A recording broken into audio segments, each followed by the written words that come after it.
بسم اللہ الرحمن الرحیم. کچھ دن پہلے ایک سوال بھیجا گیا تھا، میں نے اس کا ایک سفر کے دوران لکھ کے جواب بھیجا تھا، مجھے کنفرم نہیں ہے وہ بھائی تک پہنچا یا نہیں پہنچا، لہٰذا میں اس کو شفوی طور پہ جواب دے دیتا ہوں آڈیو ریکارڈنگ میں. انہوں نے لکھا ہے شیخ محترم میرا سوال یہ ہے کہ نمازی کے آگے سے گزرنے کی کیا حد ہے.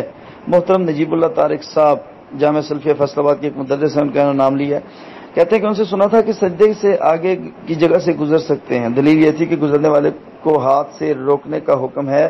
یہ روایت ہے نبی صلی اللہ علیہ وسلم نے فرمایا کہ اگر آپ کے آگے سے کوئی گزرتا ہے تو اس کو روکو، اگر وہ نہیں رکتا تو اس کو یعنی کہ زبردستی روکو، اور یہاں تک کہ ایک حدیث میں مارنے کا بھی حکم ہے. تو ایک حدیث میں اس کو شیطان بھی ڈکلیئر کیا گیا ہے، اور حضرت عمر اس پہ بڑا سختی سے عمل کرتے تھے. کہتے ہیں کہ اور نہ مانے تو مارنے کا بھی، ہاں بالکل مارنے کا بھی حکم ہے.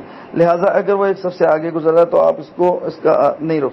بھائی اس پہ میں نے مختصر جواب یہ ذکر کیا تھا کہ کچھ محدثین نے چنے کا ایک دانہ جو ہے وہ انگوٹھے کے اوپر رکھ کے شہادت والی انگلی کے ساتھ ہلکا سا زور دے کے وہ پھینکا، اور اس کا نتیجہ انہوں نے یہ نکالا کہ جہاں پہ وہ بندہ کھڑا ہے اس سے 3 صفیں اگلی، 1 2 3، جہاں پہ وہ کھڑا ہے چوتھی وہ، یہ 4 صفوں کے آگے سے اگر وہ گزر جاتا ہے تو اس کو انشاءاللہ گناہ نہیں ہوگا. یہ محدثین کا موقف ہے، یہ اجتہاد ہے، صحیح بھی ہو سکتا ہے غلط بھی ہو سکتا ہے، حدیث نہیں ہے. اوکے، اب اس پہ ایک اور اجتہاد ہے، وہ کیا ہے کہ نظر کی جو حد ہے وہ لمٹ ہے 4 صفیں، یعنی کہ پہلی پہ وہ کھڑا ہے تو 3 اگلی صفیں.